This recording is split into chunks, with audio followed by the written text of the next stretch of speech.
Dear students, Sardar Patel inter college Jarauli phase 2 online classes में आपका एक बार फिर से स्वागत है। बच्चों, हम लोग जो टॉपिक कवर कर रहे थे linear equation in two variables, इसमें कल के वीडियो में मैंने आपको बताया था कि कैसे ग्राफिकल मेथड को हम लोग सॉल्व करते हैं। मैंने आपको दो सिमल्टेनियस इक्वेशंस दी थी, उनके 3 सोल्यूशन निकालने के बाद उनको कैसे हम लोग दर्शाते हैं ग्राफ में, ये मैंने आपको कल बताया था। ठीक है बच्चों, उसके बाद मैंने बोला था कि मैं एक्सरसाइज भी आपको थोड़ा सा सॉल्व कराऊंगा। तो ये एक्सरसाइज है, अगर जिन बच्चों के पास बुक अवेलेबल नहीं है तो मैं इसकी फ़ोटो व्हाट्सएप पे डाल दूंगा, तो वो लोग उसके ज़रिए ये सारी क्वेश्चन सॉल्व कर सकते हैं। ठीक है बच्चों, तो जो एक्सरसाइज 3B है वो आपकी है long answer type question. Solve the following simultaneous linear equations graphically. इनको ग्राफिकली बेटा सॉल्व करना है और सारी बिल्कुल वैसी ही हैं, कोई प्रॉब्लम नहीं है। लेकिन मैंने आपसे बताया था कि आप उसको सॉल्व तभी करें जब आप A1/A2, B1/B2 और C1/C2 को फाइंड आउट कर लें।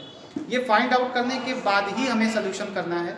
तो देखिए बच्चों, ये 1 से लेकर के जो 10 तक की जो हैं आपके इक्वेशंस हैं, ये सारी सिंपल हैं, आप बिल्कुल इनको अपने हिसाब से अच्छे से कर सकते हैं। उसके बाद जो क्वेश्चन नंबर 11 है बेटा, वो थोड़ा सा आपका अच्छा क्वेश्चन है। जरा देखिए क्या है। The coach of a cricket team buys 3 bats and 6 balls of ₹3900. Later she buys another bat and 3 more balls on the same kind of ₹1300.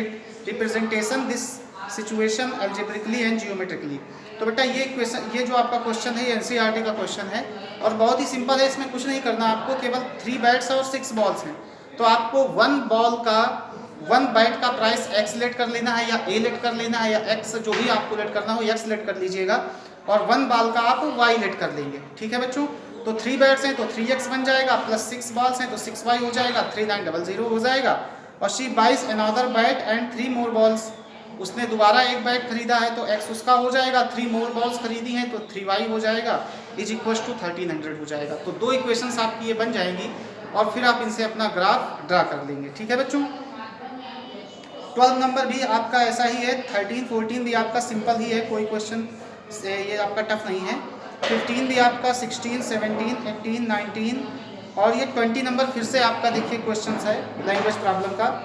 5 pencil and 7 pens same, 5 pencil and 7 pens, तो 1 pencil x, 1 pen y, let करके आप इसको कर लेंगे। ये भी आपका NCERT का ही है, इसको भी ग्राफिकली सॉल्व करना है। ये थोड़ा सा 21 नंबर मैं आपको बताना चाह रहा हूँ कि draw the graph of equation x - y + 1 = 0 and 3x + 2y - 12 = 0. Determine the coordinates on the vertex of a triangle formed by these lines and the x-axis and shape the triangular region. मतलब ये है कि आपको जो 2 equations बेटा इसमें दी गई हैं, जरा आप उसको देखिए। इसमें 2 इक्वेशंस जो गिवन हैं, तो first equation is x - y + 1 = 0 and 3x + 2y - 12 = 0. These are 2 simultaneous equations. आप क्वेश्चन नंबर ये आपका 21 है, क्वेश्चन नंबर जो है बेटा 21 है। तो करना क्या है आपको, सेम वही प्रोसीजर है जैसा मैंने आपको पहले लास्ट वीडियो में बताया था कि आपको यहाँ से वैल्यू निकाल लेनी है। अगर मैं यहाँ से वैल्यू फाइंड आउट करूँ तो x की वैल्यू बेटा y - 1 आ जाएगी कि नहीं आ जाएगी। यहाँ से अगर मैं x की वैल्यू निकालने जाऊँ तो यहाँ से 3x = ये 12 - 2y हो जाएगा, x = 12 - 2y/3 हो जाएगा। बताइए बच्चों, हो जाएगा कि नहीं हो जाएगा। These are 2 solutions. अब आप इनका ग्राफ ड्रा करेंगे तो सबसे पहले इनके सॉल्यूशंस फाइंड आउट कर लेते हैं हम लोग। ये देखिए x, y, 3 सॉल्यूशंस मैंने बोला था आप दोनों के निकालेंगे।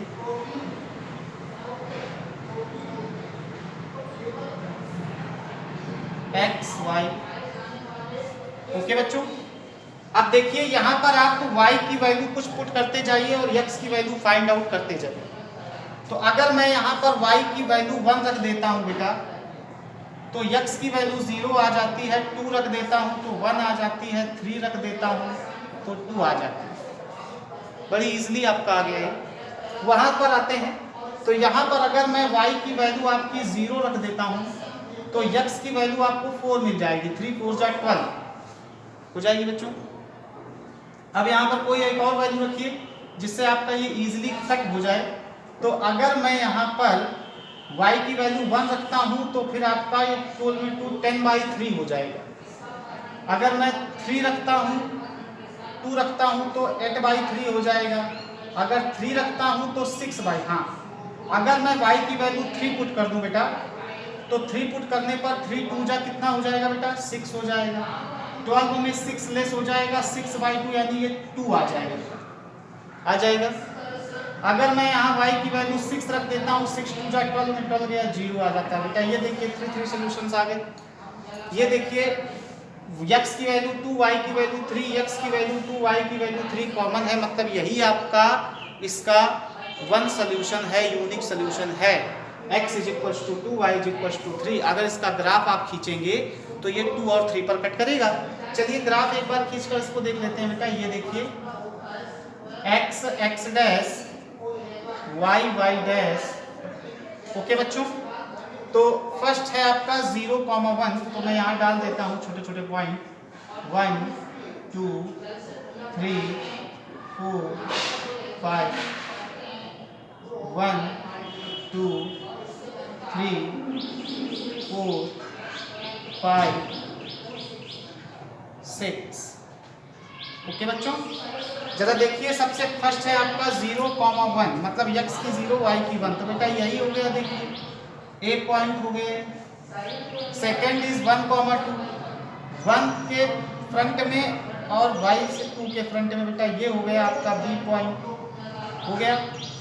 नेक्स्ट इज 2, 3, 2 and 3 फ्रंट में हो गया बेटा। ये देखिए 2 और 3 सी हो गया। ए बी सी को मैंने ज्वाइन कर दिया, ये देखिए।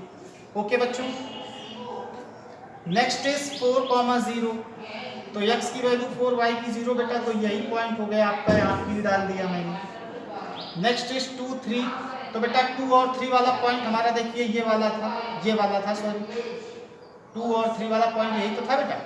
तो यानी आपका जहां पर C है वहीं पर आपका Q पॉइंट भी हो जाएगा बेटा। नेक्स्ट इज 0, 6, तो 0, 6 आपका यही हो गया बेटा, यहाँ पर आपका R हो जाएगा। तो PQR को आप ज्वाइन कर देंगे, 6 R हो गया। PQR को जब आप ज्वाइन करेंगे बेटा, क्योंकि मैंने अभी मेरा यहाँ पर थोड़ा सा फिगर कम क्लियर बन रहा है, आप इसको मिलाएंगे तो ये पूरा लीनियर ही जाएगा, मतलब एक इससे ही जाएगा। अगर आप इक्वल यहाँ पर लेंगे अपने ग्राफ में 3 4 5 और मैं इसको 6 बना देता हूँ, क्योंकि ग्राफ में बेटा बोर्ड पे ड्रा कर रहा हूँ, इस वजह से थोड़ा सा प्रॉब्लम क्रिएट करता है। तो ये देखिए PQR को जब आप ज्वाइन करेंगे बेटा ऐसे, ये देखिए ज्वाइन कर दिया आपने, तो उसने आपसे ये बोला है ज्वाइन तो कर दिया, Q हमारा यूनिक सोल्यूशन हो गया 2, 3 हो गया बच्चों। अब उसने आपसे क्वेश्चन में एक चीज और पूछी थी, उसने क्वेश्चन में आपसे पूछा था कि determine the coordinates are the vertex of triangle formed by these lines and the x axis and shade the triangular region। मतलब x एक्सिस के साथ जो ट्रायंगल बनेगा उसके कोऑर्डिनेट्स निकालने हैं। तो बेटा देखिए ट्रायंगल बनाने के लिए ये इस लाइन को आप और थोड़ा सा आगे एक्सपेंड कर लीजिएगा। ये देखिए एक्सटेंड कर लेंगे हम लोग, ये जहाँ पर जिस पॉइंट पर जाएगी वहाँ m डाल देंगे। इसको आप काउंट कर लीजिएगा कि ये कहाँ पर है, ग्राफ पेपर में आप इसको काउंट कर लीजिएगा। तो देखिए 3 हमें 2 तो अपने आप मिल गए, ये हमारा कोऑर्डिनेट 2, 3 हो गया, ये वाला आपका 4, 0 हो गया, मतलब 2 कोऑर्डिनेट्स आपको मिल गए। आपको जो ट्रायंगुलर फॉर्म हुआ, ट्रायंगल आपका फॉर्म हुआ PQM, ट्रायंगल PQM। तो P के कोऑर्डिनेट्स आपके बेटा क्या है 4, 0, बेटा Q के कोऑर्डिनेट क्या है 2, 3, चूंकि 2, 3 यूनिक सोल्यूशन था। और बेटा M आपका आप अपने में काउंट कर लीजिएगा, ये कहाँ पर आता है, -1 पे आता है कि 2 पे आता है, जहां पर भी मान लीजिए बाय द वे अगर ये -1 पर आ जाए तो इसका कोऑर्डिनेट्स आपका हो जाएगा -1, 0 पर आएगा x एक्सिस पर ही, क्योंकि x एक्सिस से बनाना है तो y तो 0 रहेगा। तो इस तरीके से बेटा आप इसके कोऑर्डिनेट्स निकाल सकते हैं और बाद में इस ट्रायंगुलर रीजन को जो है आपको शेड कर देना है। ये देखिए, ये मैंने शेड कर दिया।